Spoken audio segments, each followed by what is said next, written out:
E olha, começamos essa edição de Agricultura BR falando a respeito de mercado de grãos, falando a respeito de soja e tentando saber um pouco como que os fatores que têm ocorrido, como aquele Crop Tour norte-americano que apresentou cenários, inclusive alguns positivos em alguns estados, talvez não os principais produtores norte-americanos, mas mostrando ali um cenário de melhora. Tem previsão de chuvas também para os próximos dias no cinturão agrícola norte-americano. Mas como que todas essas informações formam o preço da soja e acabam influenciando nos negócios do sojicultor brasileiro? Para falar a respeito deste assunto, nós vamos conversar com o Vlamir Brandalize, que participa conosco ao vivo aqui no Agricultura BR, no canal do Boi. Brandalize, como que, primeiro pegando ali uma atualização, né? Nós tivemos uma semana com muita coisa sendo dita, sendo apresentada nos Estados Unidos, mexendo com o mercado. O que nós tivemos na semana e como que isso influencia os negócios com o produtor brasileiro? Boa tarde, seja bem-vindo. Boa tarde a todos. Olha, Fabiano, é uma semana de muita informação, né? Porque o USDA trouxe aí uma queda de qualidade no relatório da segunda-feira das lavouras, tanto soja como milho. Depois, os primeiros relatórios que vinham aí do ProFarmer mostravam que as lavouras em alguns locais melhores, tinha mais vagem. Depois, os últimos dados aí de ontem, mostrando aí que tem lavouras bastante ruins ali no estado de Iowa, ele pesando também, né, positivamente. Mas o mercado técnico ele pegou e veio fundamentos e apoios, e agora ele está tentando tecnicamente, ele veio aos $14, ele conseguiu segurar bem, né, os 13,5 como suporte. E isso também tem um apoio que veio lá do leste europeu, né, esse bombardeio que a Rússia fez no delta do Dnipro, do Danúbio, quando quilos, pegou Porto com destruição de 270 mil toneladas entre milho, trigo e cevada. Isso também afetou, né? No trigo subiu bem na semana e acaba ajudando aí a própria soja e o milho. Então, o ambiente foi de muita informação de fundamento e agora cautela e o mercado operando aí, tentando ver aí tecnicamente essa furada de $14, mas sempre a gente alerta, né? Nós estamos na sexta-feira e se tiverem essa confirmação de chuvas boas aí, Fabiano, nesse final de semana que vem é semana de liquidação, porque a safra americana vai se defendendo, mercado climático por lá faz a semana que vem, depois não tem interferência, e quando o mercado para a safra da América do Sul e o plantio brasileiro, a força provavelmente vai passar. E, Brandalize, só para até uma curiosidade sobre o desenvolvimento da safra norte-americana, o mês mais crucial é agosto, né, um mês importante para o desenvolvimento da soja dos Estados Unidos, e a semana que vem já é a última semana do mês.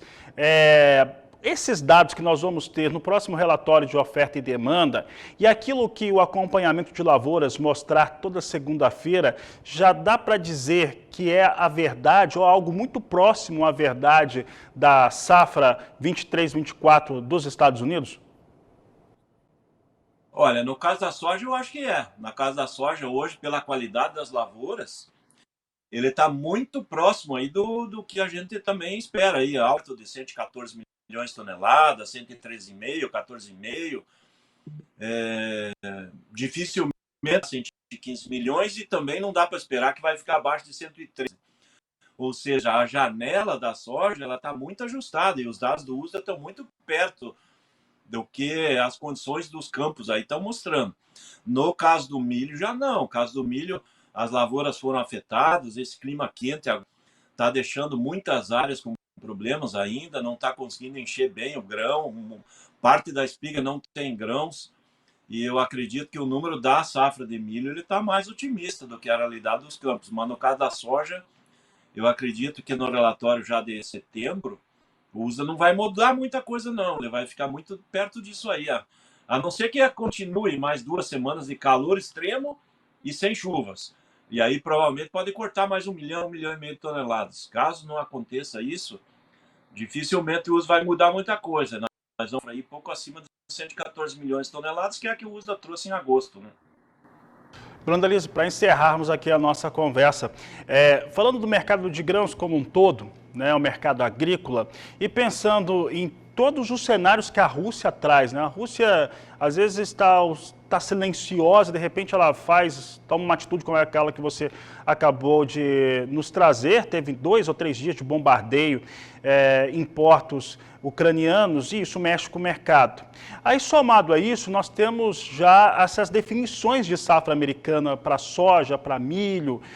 Como que o mercado deve ficar durante o mês de setembro, durante os próximos 20, 30 dias? Como é que você acredita que ele deve estar organizado? Volatilidade deve permanecer?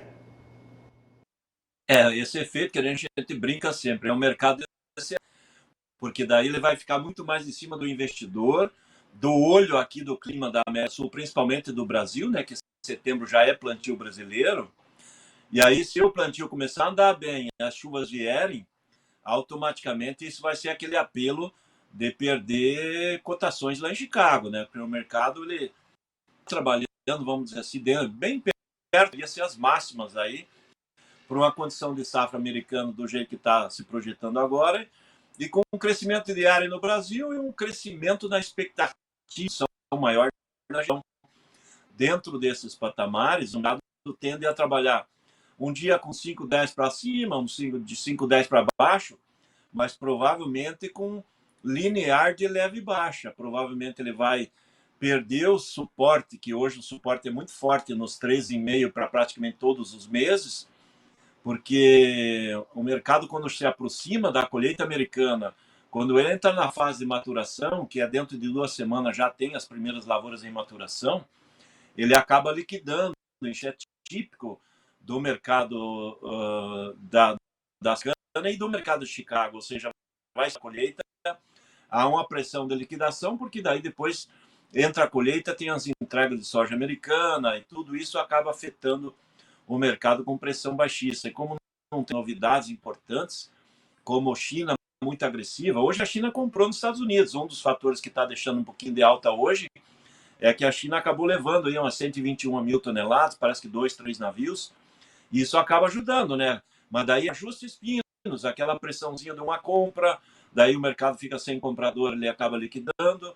Eu não espero uma continuidade da alta se não tiver nenhuma novidade climática, principalmente negativa na América do Sul, porque a safra americana, essas próximas 2 semanas, ela perde forças, como o mercado climático americano já não vai ter mais importância. Daí é o mercado climático América do Sul. E por isso que, pelo que está andando a situação, é um mercado de pressão de baixa por lá, né? Então, tudo indica que nós vamos seguir a lógica, da tradição, né? Que é o mercado de setembro recuando junto com a chegada da colheita americana, principalmente no caso da soja, né? Porque milho e trigo, eles são muito aí do como vai andar lá na Rússia e na Ucrânia. Ainda esses aí vão sofrer, né?